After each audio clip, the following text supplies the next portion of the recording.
Good God.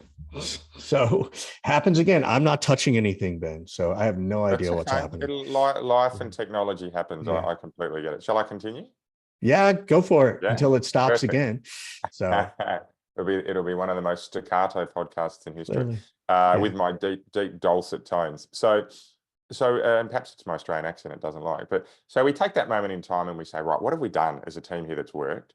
And what's really important there is that for me, team growth is about learning, but it's often about remembering things that we once knew that we perhaps have forgotten because the shifting sands of time have come in. But the idea is to say, right, what worked and how do we do it again and again and again and again? Because a great sales process for me isn't about having a script. I'm not a script type of guy, but I am a process guy that says, let's make sure that when we go into a meeting, we're not thinking about how we're going to run that meeting. That comes naturally because we can then spend our time listening and building relationships with our customer rather than worrying about, am I going to balk left or right? Am I going to jump high or low? And the second part to that is then we take a look at what perhaps hasn't worked, where we can review it, refine it, and re-roll it out again in a repeated manner. So the leaders that take that time to stop, say, hey, how can we learn? How can we grow? How can we get better? They're the ones that I love to work with. And they're the ones I used to love to work for, but in this instance, didn't quite have one. So will you repeat that line again? It's not what we learn, it's what we remember. Is that right? Is Yeah, that for me, the golden yes. nugget? Yes, I love a good. I call them silver bullets. I say we've got Yeah. silver pellets or we've got silver bullets. Silver pellets will be lots and lots and lots of little things that will make up the silver bullet, and that's often where we end up. Silver Hmm. bullets, obviously, being that beautiful moment. Gold's too expensive for me these days. Yeah. So I love that. I love that. Well, thanks for sort of backing up and let's diving into that. But again, I think people get a sense that you're a sales trainer, sales coach, sales leader, all those things. Go ahead and tell them the name of your company. Go ahead and tell them what you do. You've certainly earned the right to say it. And we'll dive into some other stuff I wanted to ask you about. Yeah, absolutely. Well, to finish off the story around it, at about 30, I left the corporate career and I then went and spent 10 years in my own businesses. This will only take a moment, but what's important here is one of those businesses grew really quickly. It was in the renewable space, so it was clean tech, so it was a really good, heartwarming business, regardless as to how it went. But we won Fast Growth Company Awards. We grew 0 to 40 mil revenue in about 7 years, which is pretty quick. It's certainly not a unicorn, but that business had some really successful moments and then was sold to one of the largest energy players in Australia. And we're talking Wow. about a multi-billion-dollar balance sheet. And then with that, there were a few businesses around the edges there that were also very successful. So post that moment in time, turned late 30s, I'm 41, almost 42 now. And I'd had a 12-year corporate career. I started at 19 and almost 10 years in the entrepreneurial world, right? And there'd been some merging of time, right, between those two. For me, it was then about moving into the areas that I knew were my relative superpowers. So for me, my skills that were strongest in my repertoire, and that wasn't comparing me to anyone, but my relative superpower being sales strategy. So I don't necessarily call myself a sales trainer. I'm not that person that walks in and runs a session on objection handling. But what I do is work with leaders and teams around their strategy. So we build it out and then we implement it. And as we're building that out, what happens, and the business is called Stronger Sales Teams, is that as we're building that strategy, we find the gaps, those areas that perhaps in that sales process we're not strong enough in, and that we need to spend some time or some moments in time strengthening. And that's where that training and education piece comes out, which then generally rolls into coaching. So Stronger Sales Teams is what we're called, and strategy really is our game. And do you, so I'm in the States, right? So I live in a certain bubble of not always, but mostly the startup world. So there's a lot of founder-led go-to-market sales Mm. strategy stuff that I do. Do you do you work with the smaller organizations at that level to focus on that strategy? Or no, I've moved away from that and I really like working with these companies that actually have a sales team because that's just, that's my niche. That's what I know. Yeah. We hear a lot about niches, and in our industry, the more you niche down, the more Yeah. attractive you are to certain industries. I have some niches, and that is generally I'm going to be working with teams over individuals. That's the general approach. Mm-hmm. However, I say that with an element of caution because I'm one that believes in the further that you stretch your experiences, the better Mm-hmm. your skill base becomes. The higher that Mm-hmm. skill base rises, like the pyramids, bigger the base, the higher the peak, or Yep. even the skyscraper, if you like. So for me, I actually work with a number of small businesses because I love the principles that you can take from big business and roll in. And I Yep. stretch that through to my largest customers, about $5 billion in annual revenue. And I have 3 or 4 customers in the $1 billion range. So Right. generally, the areas I actually tend to avoid is the really heavy tech-driven startup space. They work in slightly different cycles to what I do, but I'm very much in the sales teams, B2B, B2C space that are out there meeting with their customers. So those that have sales cycles that are beyond transactional Mm-hmm. and need strategic approaches, need multi-touch points, not those phone companies, one moment, one Yeah. sale. Generally not so much my jam. So But I really why? enjoy that stretch. Yeah. So I'm curious, why not the tech companies? Yeah, I think it's more by being a product of where I've had experience rather than a lack of targeting.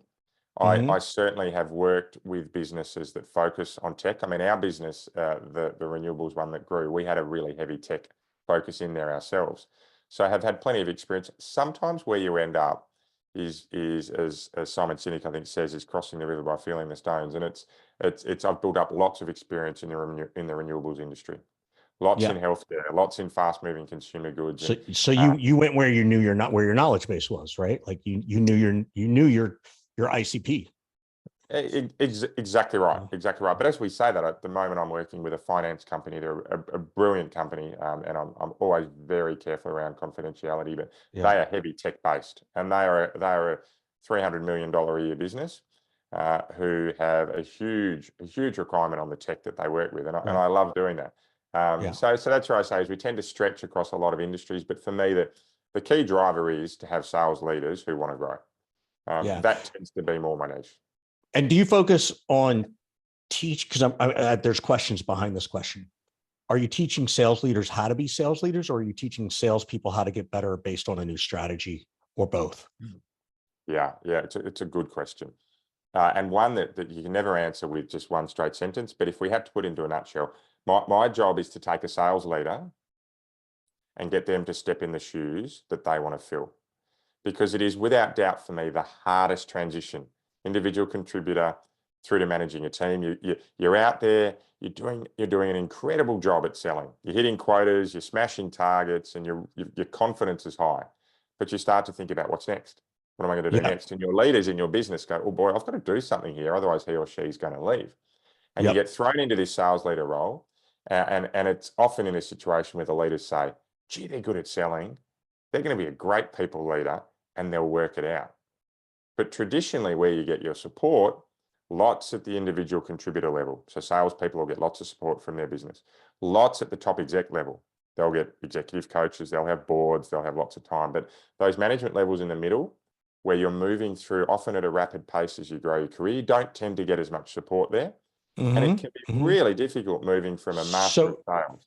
yeah. So this is the question behind the question, Yeah, which is, what is the top one or two things that you see these managers lacking, and oftentimes through no fault of their own, today in 2024? And what is the suggestions you offer up to them? Because we have a lot of leaders here, um, who listen, and so I'm trying to give them something to walk away yeah, with. yeah, So, but in yeah. 2024, where's their gap in a consistent level? Granted, you can't overgeneralize, but you probably see Yeah. the same thing a little bit over and over. Yeah, no, absolutely. So we did a research project. It was actually last year, so it's now nine or 10 months out of date. But that research project was very, very clear. It said the number one challenge for sales leaders globally, and we used primary and secondary sources. The number one challenge is to get the most out of their team. So the area that I recommend, one of the two that sales leaders start on, is learning how to get the best out of their people. And that is training, that is coaching, that is engagement. And it's a level of emotional intelligence that translates into emotional engagement. So Yep. there's a piece there around learning how to really, really drive talent. And then the second piece for me, and it's funny, I haven't been asked this question before, but the answers were really straight at the top of my head, straight into my prefrontal cortex. And the second piece there is around having a structure around how you build your team. I have 5 parts of the structure that I run that any high-performing team needs to tick off to get right. But if you have a structure or a playbook that you can then roll out with your team, your annual strategic planning, your day-to-day interactions, your how you manage your team, it all becomes a lot more straightforward and repeatable because you're working with a system. Yeah. Without giving away too much, and you could say, well, Richard, they got to pay me for this. When you build your team, what are those 5 pillars? Yeah, I'm always happy to share anything that can help your listeners. I'm all in for. So 5 pillars is number 1 is have a strategy. So, and that's not a back of the envelope. We are aiming to grow by 24% and increase our margins and pick up 8 new customers. Not that. This is a proper strategy that has 3 to 5 key goals with action plans built behind them, right? And you know how you're going to implement. Number 2 is to get your sales process written down onto one page. And again, every sales leader I work with say, yes, we have a sales process. And then I say, can you No, step you me don't. through it? Yeah. Can you step me through Yeah. it? And they're like, whoops, right? And Yeah. it gets really difficult. So Yeah. sales process. We have a demo. page. We have a demo. First, we have a phone call. Then we have a demo, right? That's the process. Yeah. So, Yeah. Then we objection handle, then we close. And then yeah. Right. Exactly. Yeah. So get that written down. And the reason I like to do that is the prime reason is it shows you gaps. It's actually not about working out what you're good at. It's about finding where your gaps are to improve. Number 3 is around sales processes. Pardon me. Number 3 is once you've got your sales process, it's into metrics, rituals, and celebrations. So you measure progress, you celebrate progress, and you have some rituals around it that give you confidence that the team is moving forward. Number 4, training, a training program. And I am polarizing on this. It's for me, training should be every single week. And the reason being is that you often learn as a sales leader as much as your team from being able to get that interaction back and forward that you don't get in your weekly sales meeting. And number 5 is a coaching program. So we talk about training being knowledge transfer, but coaching is enhancement of that knowledge. And that's how do we take everything we're learning and repeat it again and again and again predictably when we're in front of customers. And that's where your coaching framework comes in. So they're your 5, Richard. Yeah, that's great. I hope a lot of people listen to that. And I think it's brilliant. Like that's what people need to understand. And then figuring out what's customized for them based on not just their ideas of a strategy, but what's reality giving you. Because I know you well enough, Ben, that's like, okay, we wrote this down on September 6th for the first time, and October 6th is going to change, right? If not sooner. Right. We're going to adjust things in our strategy. We might have to adjust things in our process. We might have to adjust things in our, what we're measuring. Right. And I love that. And I really love the part where you talked about, say them again, the 3 things, but one of them was measuring. Then so metrics, celebrations, and rituals. So define the difference between a celebration and a ritual. Yeah, good question. So celebrations can be 2 parts here. We're celebrating progress. So when we get something that isn't necessarily a result, it might be a process, or it might be something that's going to lead to that pot of gold. And the result is when we get a win, typically a customer win. So a celebration is a moment in time when we will applaud a job done against a specific item. So Richard Harris, he delivered an epic training session around storytelling. Tick, we're going to celebrate that, Richard. And I love using old school candy as one of my favorite go-tos. And I should tell you a story about WizFizz in a moment. But so we'll do that. We'll celebrate at a moment in time. Rituals are things that we do all day, every day, repeatedly. And the best example for me of a ritual is what we bookend the start of our day with, and we bookend the end of our day with. Right? And these are behaviors that will generally lead to wins or progress that we can be celebrating. And my favorite is when I actually focus time on heavy strategic thinking. I have set times when I do that, and I diarize it, and that's a ritual that I can follow. So, and I'm really glad to hear you explain it, because, you can hear metrics and you can hear celebration. Like, so many people will see metrics, call count, emails, number of conversations, right? Which are there's are valuable things, like those are things that we do need to pay attention to. But then the celebration, as you called it, is about a job well done in relation to a particular goal, not just did we close the deal, right? And that's Yeah. all about positive feedback and encouraging and, giving support to our team. And then the other piece about ritual, um, I like because it's not, a power hour is a ritual, or, now we're going to all do research for 30 minutes and then get on the phone at the same time. Like, that's not a ritual that Ben's talking about. Rituals, as I understand what you're saying, are what are your high level strategic things that may be able to help you, that you think about to help you figure out the right metrics or the right celebrations, or what is a new metric or a new celebration or something else entirely. But I just want to make sure people don't hear the word ritual and think it's, oh, we call for this many hours a day and we do this for Yeah. so many hours a day. At least that's my Yeah. interpretation anyway.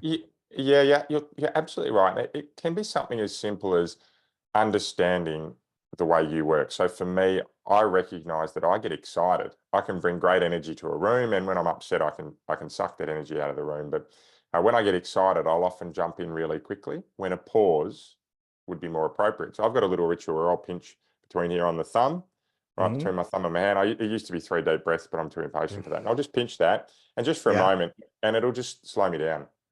Right. Yep. And Yep. and then I'll Yeah. and then I'll go. I usually just say, I'm going to shut up now. I've been talking too much. Um, Ritual. So that so could be a ritual for you.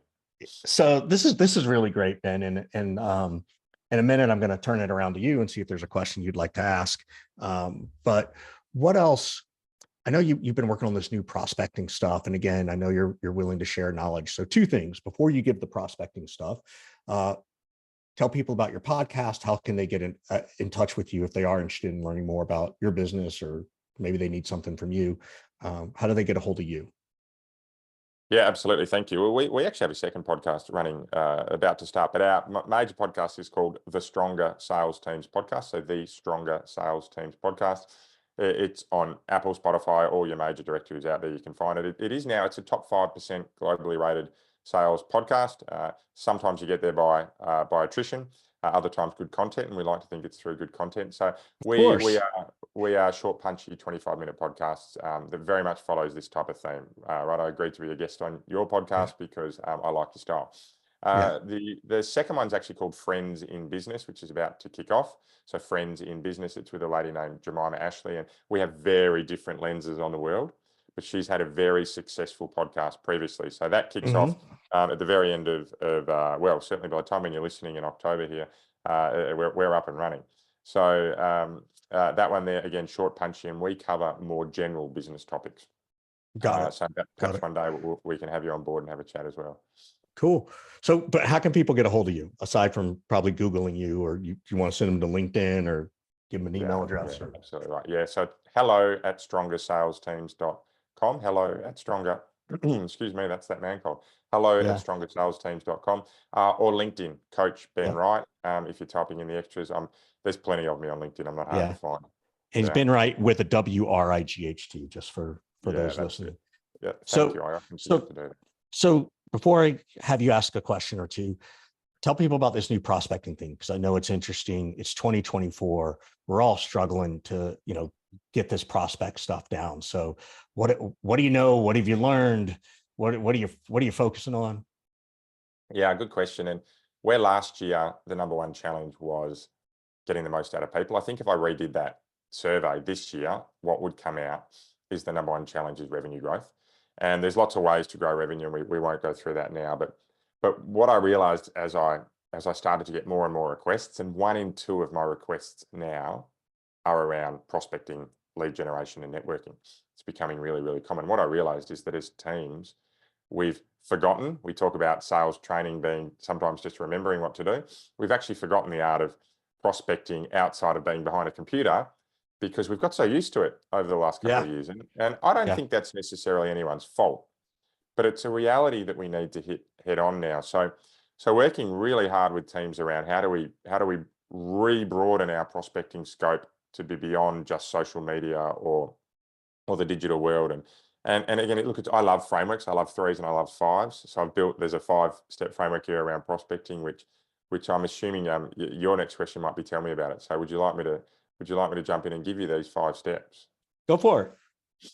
Okay, excellent. So, and sorry, I might have stolen your time to ask the question there, but No. the first step here for me is, and when we look at prospecting and we start to think about what works, so often we talk about throwing spaghetti out at walls and just see what sticks. But for me, getting targeted with prospecting is really important because we have a finite amount of time, and for every 100 people we talk to, we want the maximum number of those engaging with us. And so for me, the first step is all about understanding who your ideal customer is. Again, sales leaders will often say, yeah, we know that it's 18 to 39-year-old females who have a working career, they're busy, but they don't have time to look after themselves, right? That might be a health and beauty product. But it's really important to narrow that target market down because once you get really clear on who you should be targeting, we start to look at the value that you're providing for them. And that second step is actually to say, okay, what's the problem I solve or the opportunity I help my ideal target market take advantage of? So we've picked out our avatar, and then we start to think about, right, what's that problem I'm solving or opportunity to take advantage of? Because then we can move into that third stage, which is all around knowing where we provide value and why a customer will choose us. And I move through those steps quite quickly because they're relatively straightforward steps, but they're critical in making sure that we're engaging with the right people at the right time and with the right offer. Who are we targeting? What's the problem we're solving? And why are they going to choose us? What's the outcome we're going to give them, right? Is it, if it's health and beauty, are we going to give them a better sense of their own personal wellness? Right? What's that going to lead to? Well, they're going to be happy and more confident in themselves. What's a happier and more confident person in themselves going to lead to? Well, they'll get perhaps more job opportunities. They'll have a better functioning family. They'll have more time they'll have more engaged time for their kids, right? Whatever it ends up in, and they're tenuous, some of those links, but we really want to be looking at the outcomes that we're providing and why they're choosing us. That's great. I love it. I love it. Yeah, excellent. Thank you. Well, the fourth piece here is by far the most important, and that's understanding where our ideal customers hang out. And I say the word hang out rather than where they engage because uh, where people spend their time in business is often hard to get in touch with them, particularly if you're a B2B business. You have gatekeepers, diaries, people on the phones, teams surrounding them that are hard to get through. But if we can understand where they hang out often in a professional sense or even in a social sense, we're generally able to reach these customers with less of those gatekeepers being present. So we start to think about all those options we have that we can get in front of people, be it trade shows, be it speaking events, be it social media, that could well be one, be it through connected networks, be it through areas where their businesses are presenting, be it through associations, be it through lots and lots. I mean, I've got a sheet, there's about 35 different types of prospecting activities on the sheet that we share. We then pick those and we work through the ones that are going to be most appropriate to us. And the fifth step being building out a plan. What are we going to do? When are we going to do it? Who's responsible? Who are we going to leverage in the team to help us with that?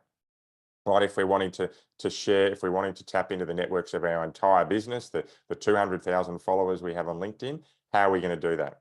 Right, and when are we going to do it by? And then most importantly, what are the gaps? What are the things that are getting in the way of us having wins? Right, and then we go about getting those quick wins.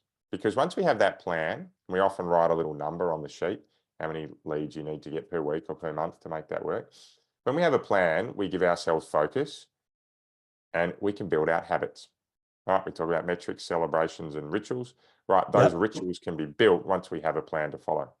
So that prospecting framework, I've delivered that with businesses anywhere from small scale through to $5 billion. In fact, my largest business has done that program, and the feedback that we have is exceptional because it just gets people to think about what they need to do. Yeah. So everybody needs to give out what's your PayPal bin, because since you just gave away what you teach them, right? Like, everybody owes you $100 who's listening, at least. But Ben, this has been fascinating and so appreciative of you coming on, getting up early, dealing with the tech issues, which now means I've got to go edit. Lovely. And sharing this wisdom, man. Like this is great. As we do it on every episode, we always sort of turn it back to you. Is there a question you want to ask? Like I'm happy to answer, give some feedback on something. There is one that was coming up. So I had a good look at your surf and sales conference, call it a conference or a workshop that you have. Yep. Love it. Love the ideas. Saw some great smiley faces from that session. Really interesting. You said on there what you will learn, right? Was one of your key topics. And as I'm reading through it, the first piece there was storytelling. And you called it something different. And apologies, I can't remember the exact words. But I'd love to know. In fact, this is a question I'm asking probably for your audience: is storytelling up the top of those areas that you're going to learn? Why is that so for you? So the way we've structured the event, and our, Scott and I are two of the co-founders. We have Jeff Coleman, who's actually in environmental tech. You should go check him out, because I think you'd find what he's doing pretty fascinating. But yeah, cool. Just based on your background. But Jeff spent a lot of time in the political world and on campaigns in the presidential races. He was on the Obama campaign. He ran New Mexico, the state of New Mexico, here during 2008. And one of the things that he learned and then they taught was, how do you tell your story in 3 minutes? How do you focus in on the important part of the story, right? Like you talked about the 5 pillars. I called them your 5 pillars. What's the one, or let's just say, let's say we were talking about celebrations. How do you just tell that story in 3 minutes or less? And then how does it relate to your metrics and your rituals, right? Or do you, in 3 minutes, can you really do rituals, or can you really do metrics, celebrations, and rituals, right? Now, that's the essence. The reason we do it first, though, is that it's part of the icebreaker. Everybody has to, we teach them this framework. Jeff has a framework that he teaches. And we have them, everybody goes and does their 3-minute intro. I think we've cut it down to 2, but they have 2 minutes to stand up and tell a story about themselves and introduce themselves to the group. So that's the very first activity, because we're there for 3.5, 4 days. We want people to get personal. We want them to have this intimate relationship. This is a small, micro conference, 18 people at max. And we want them to get to know people. We want them to hear a personal story. And so that's why that particular piece comes first. It's not about storytelling in the art of sales. It's about crafting the story to connect with a human. And the easiest way to do that for what we're doing is to talk about yourselves and teach the framework. That doesn't mean people don't go and use that framework later, right? We would encourage that, but it's much more about the personal human connection than it is anything else. To your point earlier of like, well, where do they hang out? Well, for the next 4 days, we're hanging out here, and we want to kickstart that personal relationship. And we've had people tell all kinds of stories about troubles in their life, a major health issue, getting arrested, what their experience was like, which was not fun, but they were able to tell it in a funny way. So we've had people tell like really things that you wouldn't learn if we didn't ask people to do that. And the beauty of this conference and the reputation of it, which was what we wanted, was that it's deep and personal and meaningful. We have WhatsApp groups from all 12 of these that we've done, and every one of those WhatsApp groups are still communicating, right? We've been doing this since 2017. We're all still, hey, I'm looking for a job. Hey, I've got a position open. Anybody know somebody? Hey, anybody know somebody at this company?